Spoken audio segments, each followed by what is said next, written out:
Welcome to Moving Forward with your host, Karen Casino. And myself, Ryan White. We have Elizabeth Tresp with us today. She is with Tresp Day and Associates here in Solana Beach. Today we're going to talk about asset protection. Yes. What is asset protection? Asset protection is a sophisticated estate planning tool that you use to protect yourself and your assets that you've worked hard for from malicious or frivolous lawsuits. And asset protection, I feel like in the past has gotten this sometimes people think it's maybe nefarious, maybe you're doing something you're not supposed to do, or I don't know. I've heard there's a certain connotation that has come in the past with asset protection. Asset protection is just smart.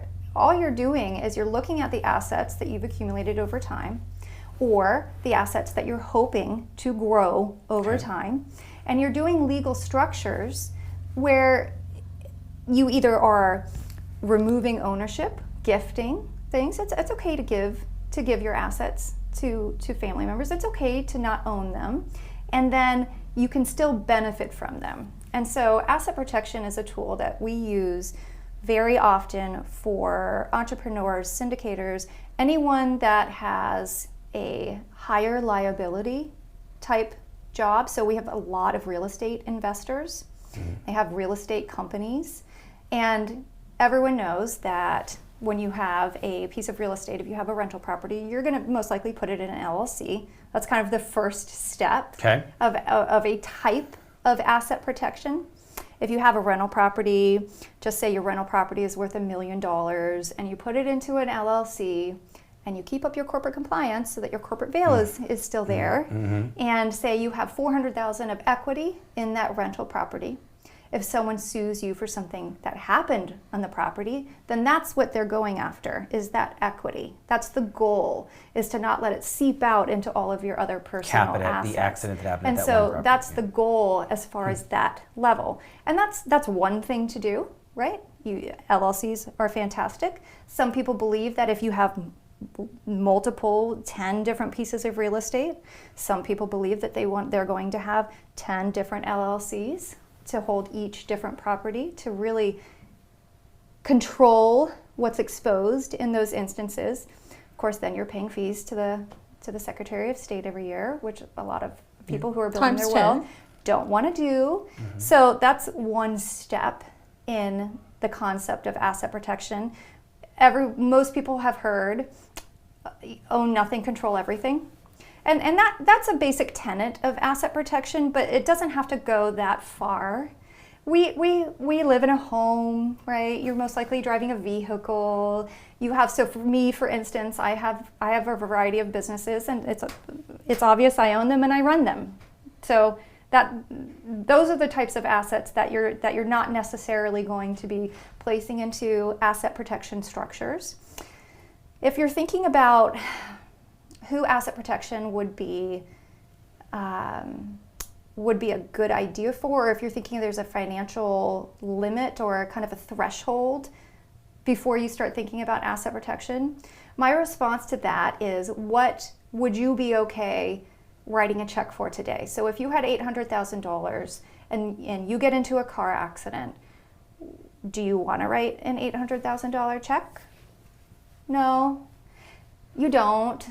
So someone who has $800,000, writing an $800,000 check is going to be more devastating than someone who has, say, $50 million.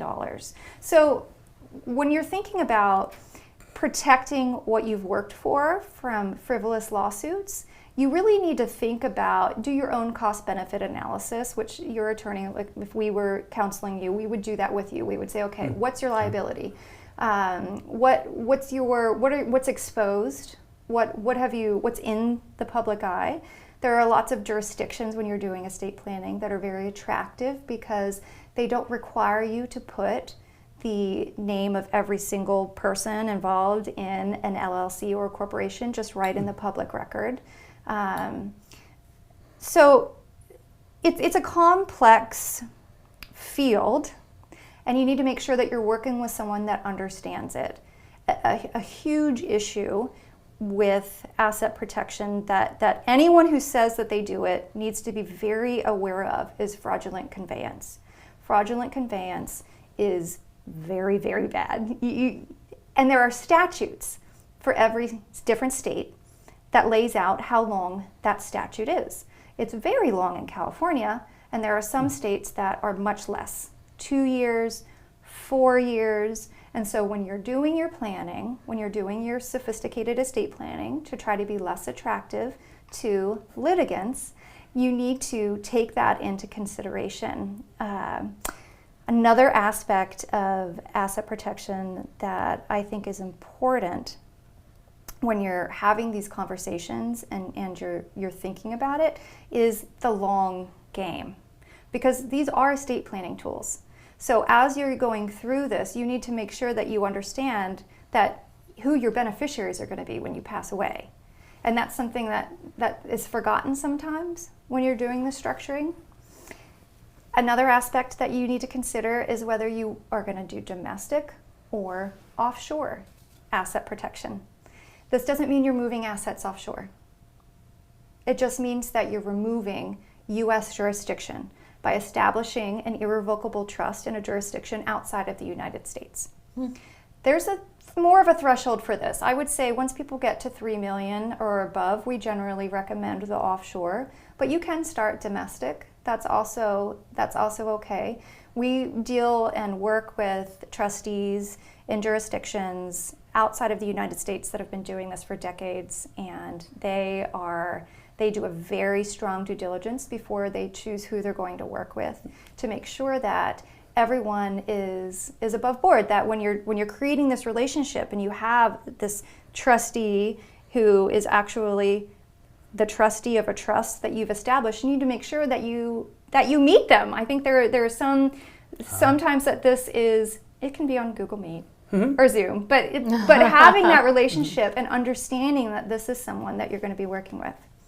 So to kind of sum that up, asset protection, if you are in a situation, which, I mean, we drive, so all of us are at risk in some way or another, where potentially there's going to be a situation where a plaintiff's attorney, someone who's going to litigate on the behalf of someone else, most often with a contingency fee agreement, and so they'll be asking for really most often minimum 30%, 40%, sometimes even 50%, because they put a risk out. They're putting a risk out to litigate without upfront payment. Sure. They need to make sure it's worth their time. And when they do an asset search, how attractive are you? How attractive are you in the public eye, in the public record? How much do you have to take? How easy would it be for someone to get a judgment against you? Now, we all need to pay claims we owe. That's not what this is about. If we owe claims, you need to pay the claim. But there is so much litigation these days that people are victimized because if someone files a lawsuit against you, they have the right of discovery. Discovery is a legal process that they are able to, through written and subpoenas in a variety of different ways, get information about you, what you have, what you do, what you own. Dig into that, what you own, okay? It is very unpleasant. I don't know if either of you have been involved in litigation, but it is a very stressful process because it's the unknown. You don't know what's going to happen. Whenever you go in front of a judge, you don't know what the outcome is going to be. There is never a guarantee. Mediators, one of their biggest jobs, and mediators are people who help resolve legal issues before they go to a trial.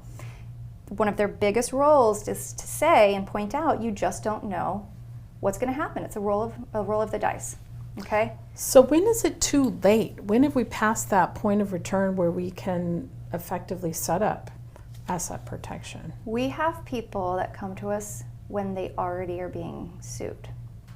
So something has happened, someone fell through the floor in their building, someone got electrocuted, something happened, and the lawsuit is filed. Now, lawsuits are often what is being asked for isn't necessarily what's ever going to happen.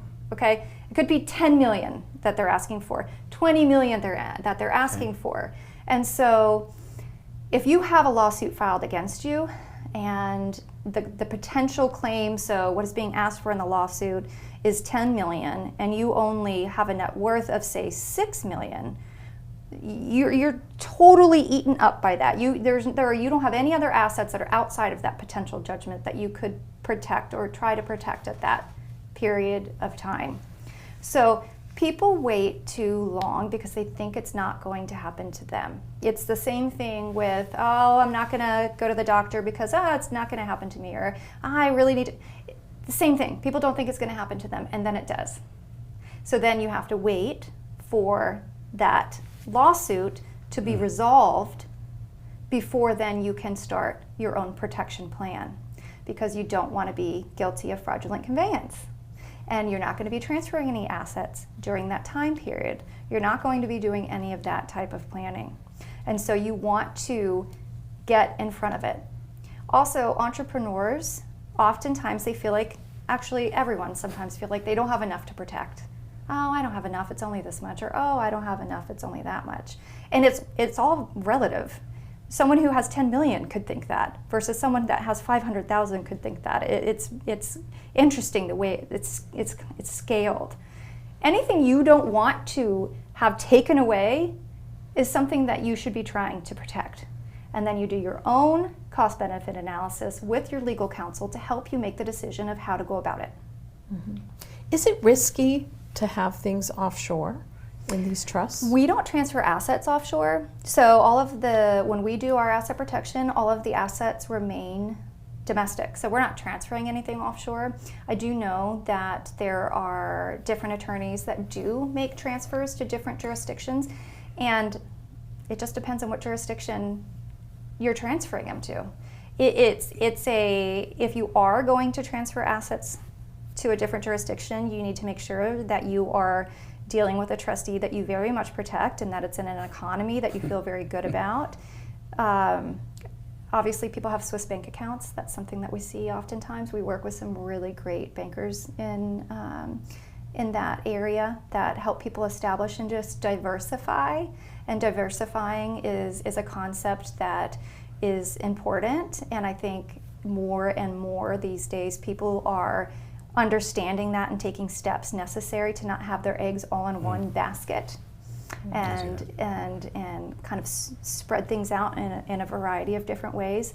And there are a lot of wealth managers and that have tools that can help people do that through different donor advised funds or just a different variety of vehicles. So I think part of the conversation when you're talking about asset protection is not just asset protection, it's your whole financial world. So for us, I'm not going to do someone's taxes, but I will put them in contact with a CPA that I know and trust that can start looking at, okay, are these set up in a way that is financially beneficial to you? Have things changed in the past 5 years? Do you have life insurance? Did you just set it and forget it 20 years ago? Is it a bad product now? Do you have cash value that you don't know what you can do with that? So you have a financial life, and talking with someone that has a network and the resources for you that can issue spot and then put you in connection with professionals that can help shore it up, I think is also important and part of the conversation, and that needs to be an ask or offered by the professional that you're working with. Well, it sounds really important and helpful and a little confusing. What does a person do to get more information and figure out if this is right for them? Yeah, so we do free consultations. So Tresp, Day and Associates. We have a website, trespday.com. We've got a lot of information on there.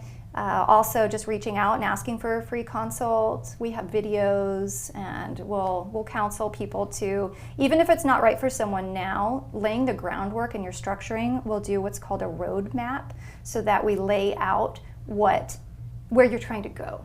So even if you're not there currently, this is where I want to be. These are the steps that I need to take to get there. And then having a firm like us that will help you make sure that you're actually maintaining your structures. Sometimes you forget to do certain things, certain compliance aspects of structures, whether it's corporate, whether it's asset protection structures, whether it's funding. And so having a relationship with an attorney and a firm that helps you through that part of it is also very important. For more information, reach out to Elizabeth. She is with Tresp, Day and Associates right here in Solana Beach. Thank you. Thank you. Thank you.